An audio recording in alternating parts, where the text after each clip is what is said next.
Sausage. Hello, everyone, and welcome to Attack the Backlog, the podcast where I, Mark Kuznez, tries to make a dent in their backlog one game at a time. This episode is all about Suicide Squad, the end of the Arkham saga, presumably, unless Rocksteady returns to Arkham with a new Batman game, or maybe a new Batman game that is independent of the Arkham verse, as they call it. I'm calling it. I'm not sure. Suicide Squad Kill the Justice League is an unfortunate game.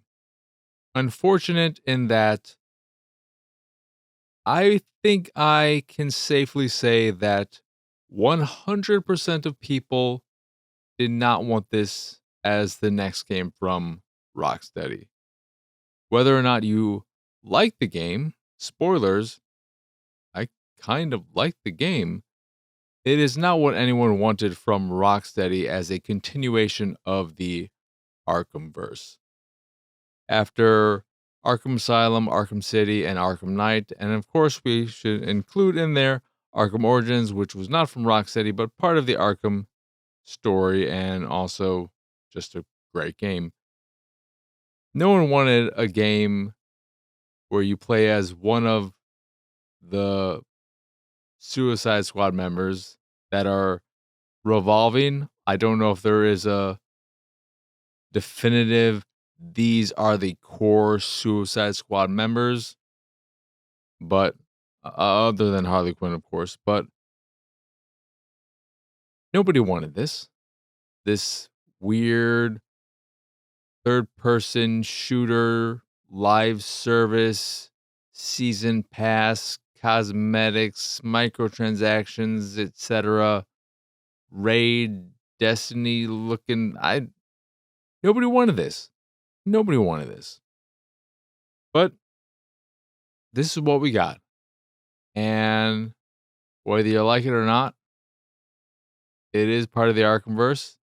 It is part of that story, I guess, though I feel like we could just act like it didn't happen because it introduces Earth 2 and multiverses and all that crap. We can just say this is technically not part of the Arkham we know. Let's just never mind. Never mind.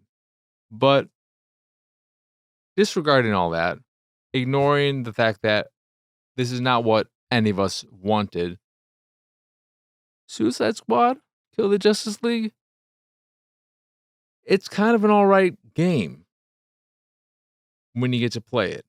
The biggest issue with Kill the Justice League, Suicide Squad, it's Suicide Squad Kill the Justice League, not the other way around. Maybe that would have been a more interesting title. Kill the Justice League, Suicide Squad. I do kind of like that more. But the biggest issue with Suicide Squad is the fact that there is so much not playing this game. The amount of cutscenes in this game are insane, especially early on. I may be exaggerating a bit, but I'm pretty sure my first 2 hours with this game were balanced somewhere between 75% cutscenes and 25% playing, and to be on the more conservative side, 66-33. But I watched so much of this game early on that I was kind of blown away. I could not believe how much time was spent not playing this game. When I was streaming it, so much of my time was me putting down my controller and just sitting waiting for the moment I would be able to pick it up again and do something.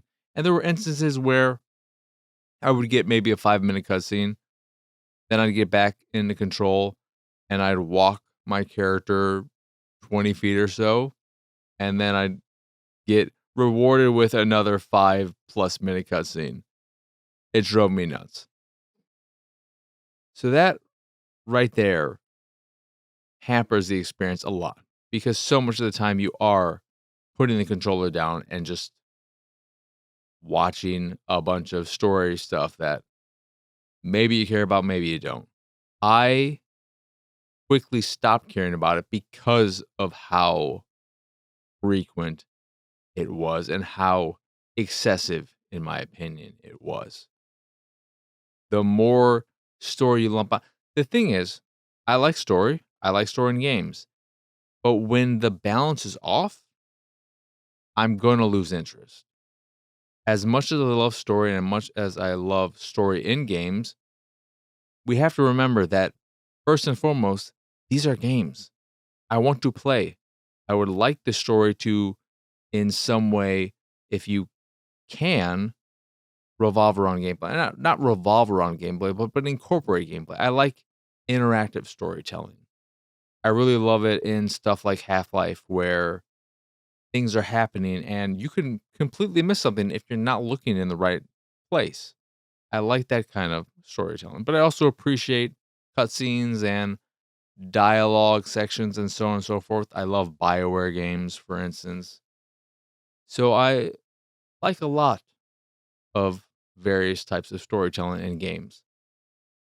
But what I don't like is when the game is mostly storytelling and little gameplay. I need that balance. And I was not expecting the balance to be so off with Suicide Squad. And it is, especially if you are following the main path and doing main objectives. If you eventually, and I did eventually go off and do a lot of side objectives, then you're not getting that weird imbalance of mostly not playing. And I did play this a lot. Like I said, I kind of like this game. I think from a gameplay standpoint, it's pretty fun. I wish the characters, so you have Harley Quinn, King Shark, Captain Boomerang, and Deadshot. And then they also have 4 DLC characters that cost $10 a piece, or I don't think there's any discount. There's a current discount on Deathstroke, but how long that lasts, I don't know. But those DLC characters are Deathstroke, Joker, then some woman I've never heard of, and I don't remember the 4th one. But I thought about picking them up, and I'm like, I don't know. I don't know. But one of the things that bums me out about the characters is that while they all have unique traversal mechanics, so Deadshot, he utilizes a jetpack, which is nice and was my preferred way of playing. I also like his basic gun assortment. He has an assault rifle and a sniper rifle. There is some mixing and matching you can do. But then you also have Harley Quinn, who is kind of like Spider-Man in that she gets early on one of Batman's grappling hooks and has this little drone that is always in the game, and she can hook onto that and swing like Spider-Man. There is a cooldown with all of these traversal mechanics that makes it so you can really only do 2 boosts of them in a row. Is a hard way to describe it. You get 2 uses of them. So the jetpack, you can use it and then it overheats.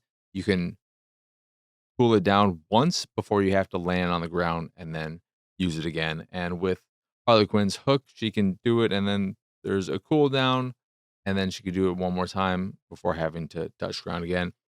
King Shark is just utilizing his own physical abilities, and then Captain Boomerang gets one of Flash's gauntlet things, or a gauntlet infused with Flash's speed and can flash around twice. I found his mechanic to be the most unpleasant to use. The rest are all nice, but I wish there was a way to add more uses before having to touch ground or lower the cooldown. But outside of that, they all pretty much play the same. They're all third person shooters. They have different weapons again. Deadshot, assault rifle, sniper rifle, base loadout, Harlequin, submachine guns, and any kind of secondary I think she could use. King Shark, Gatling gun, then whatever secondary, and Captain Boomerang, shotgun, and whatever secondary he wants to use. They also have unique melee weapons, which are just kind of whatever. I found that mechanic, gameplay wise, to be weird in that with Deadshot, the melee is just firing from the hip. So there is no firing from the hip. If you want to shoot and aim and do all that, you have to left trigger for iron sights and shoot that way. If you try to fire from the hip, that is your melee. And I wish there was a dedicated melee button and you could fire from the hip, because there were plenty of times where I wish in large crowds I could just fire from the hip, just spray and pray, but you can't do that. And it's a little weird because Deadshot's melee is still using his guns. I guess, or maybe his gauntlet guns where he's shooting them like that. But it felt weird. I eventually got used to it. And you have to use the melee quite often because they quickly introduce melee, or not melee, they introduced shielded enemies, and the way to break their shield is to melee them first, breaks their shield, and then makes them vulnerable to gunfire. But the characters, for the most part, play the same and feel the same.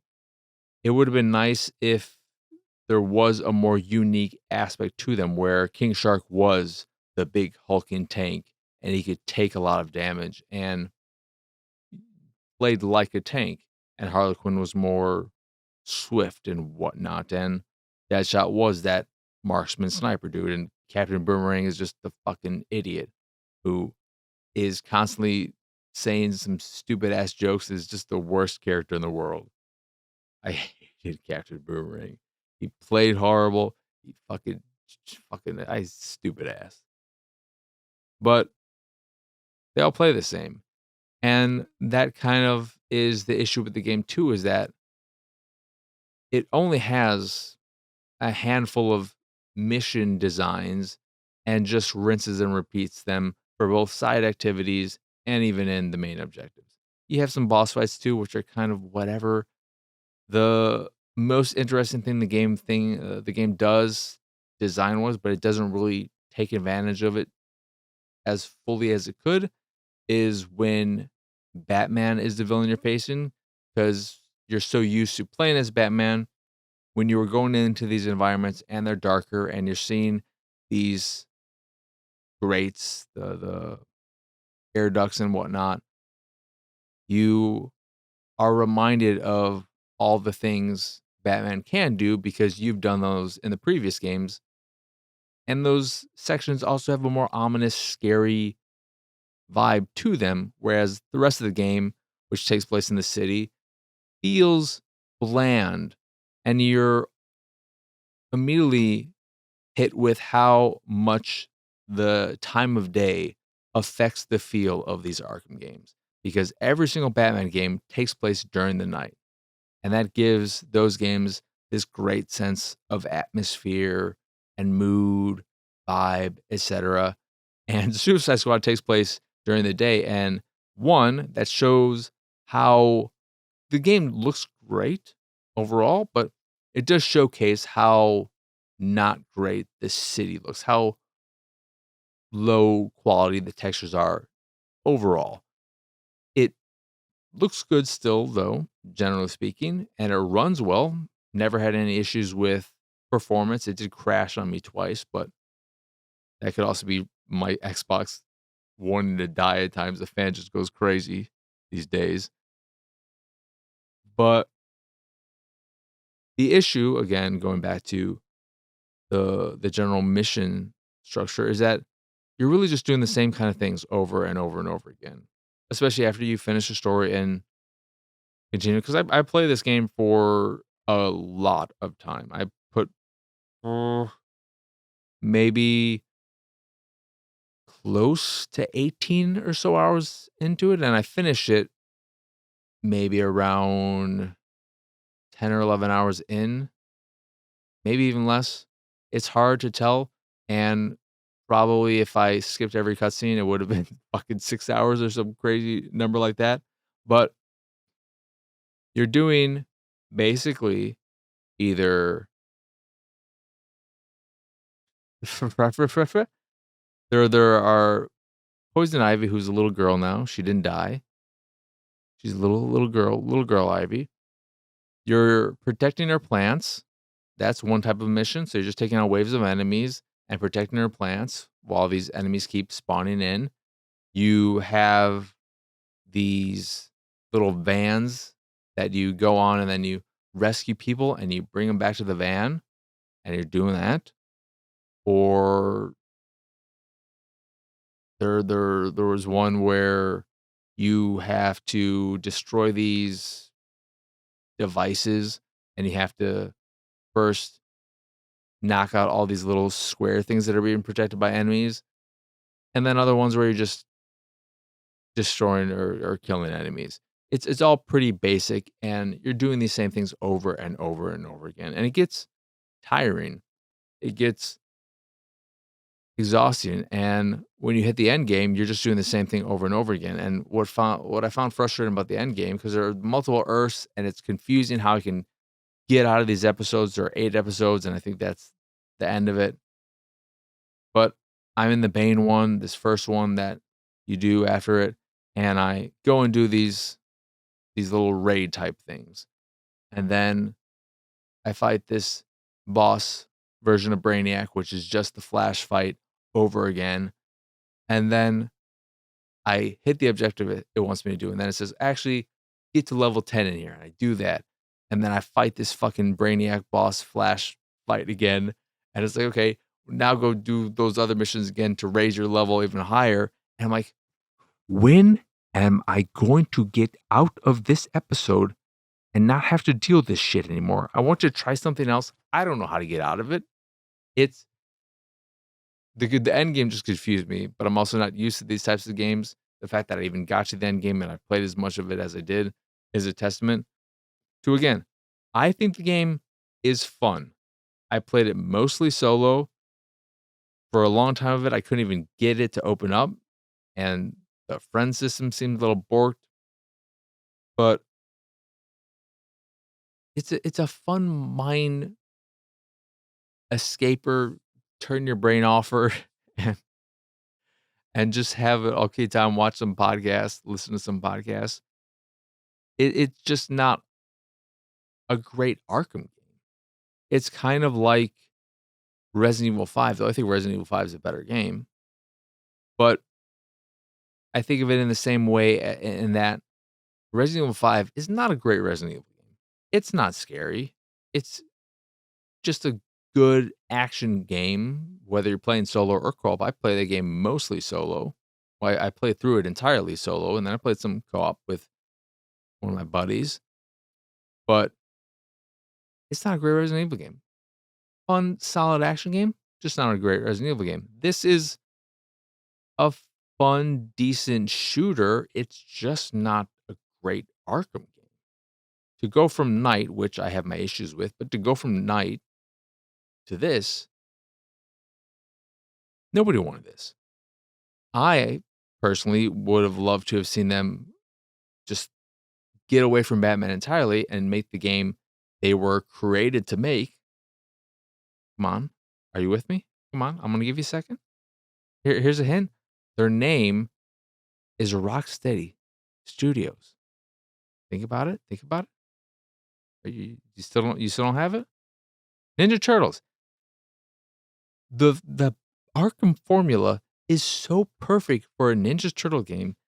And now with the Last Ronin storyline, and there is a game that is, I don't know if that thing's still being made or not, but Rocksteady Studios at their peak, making a Ninja Turtles game, and especially a Last Ronin one, oh my God. That would have been the greatest game ever made. We're never going to get that, sadly. But this just isn't what any of us wanted. That said, though, again, I think it's a solid game. If you are just looking for something to enjoy with a friend or 2 or 3, I think you'll have an all right time. Well, maybe not all of you will have a good time because one of you is going to have to play as Captain Boomerang if you have a full squad, and fuck you, I guess. But it just got old, and the combat as you get to the later areas and you're dealing with these shielded opponents and all these other things, it becomes tedious because you have to do these various things to eventually be able to damage them. And a lot of things that I didn't like with the missions too, I'm just remembering now, is that a lot of missions, I think it was just the side objective ones. They would have some kind of aspect to them where you could only damage enemies if you did one thing. So you might have a mission where enemies only were damaged by grenades or only damaged by shielding harvesting or so on and so forth, so that you could only damage them through one specific mechanic. And I think that could have been all right for a little bit as a way to introduce certain mechanics. So when you first get grenades, when you first obtain grenades or learn about shielding harvesting or so on and so forth, make that the crux of that mission so that you really beat it into the player that this is a new mechanic you have, so don't forget about it. But they overdid it. They overdid it. And there's weapon crafting and all that jazz. I don't know. It's it's a game that I had an all right time with, but at the same time, I am disappointed by it in the fact that one, so many cutscenes. That is really the height of my issue. Not the height of my issues with. It's just the thing that surprised me the most, and the thing I liked the least about it is just how many times I would play the game for maybe a few minutes, and then I'd get a cutscene and I say, "Okay, I guess I'm putting the controller down again, and I'll pick it up fucking 5 minutes or longer, who knows?" And that just happens so frequently. But the story to that point just didn't do anything for me. It's sad that I I don't know if he did or they reused stuff for the VR game, but it is sad that at least game wise, this is Kevin Conroy's last hurrah as Batman before passing away. It would have been nice if he could have gone out on a higher note, but yeah, I don't really know what else to say about this game. I'm happy to be done with the Arkham verse. I don't know if I'll play any of these games. I'll definitely play Arkham Asylum again, and I wish if they were to remaster Arkham City or Arkham Knight in a way that they just put it out again, did nothing but allowed me on console to remap my controls, I think I could have a very good time. But yeah, Suicide Squad: Kill the Justice League. It's an okay game, not a great Arkham game. It's on sale frequently for very, very cheap. And when it is, I would recommend picking it up. If you're a fan of third person shooters, again, it feels pretty good. As long as you're not playing as Captain Boomerang. Don't play as Captain Boomerang. You're not gonna like his personality, and you're not gonna like the way he plays anyone else. They're all better. They're all better. If you wanna play with some buddies, just play with two other buddies.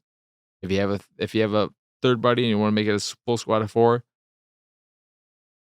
just give Captain Boomerang to the one you don't like because he's so bad.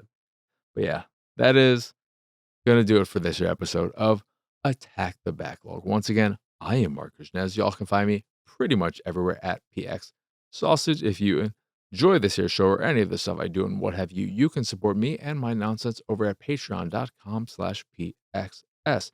There you can get access to a monthly Q&A, the occasional watch party, a private Discord channel, along with some fancy Discord roles, and the random drop on the Patreon here or there, depending on your tier.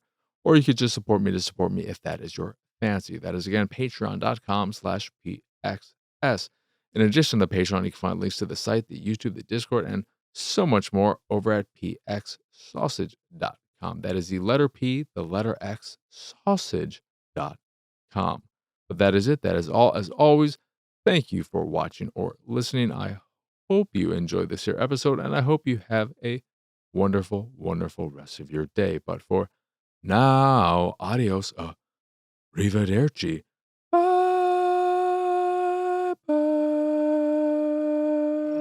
It's bye. go time. Go daddy.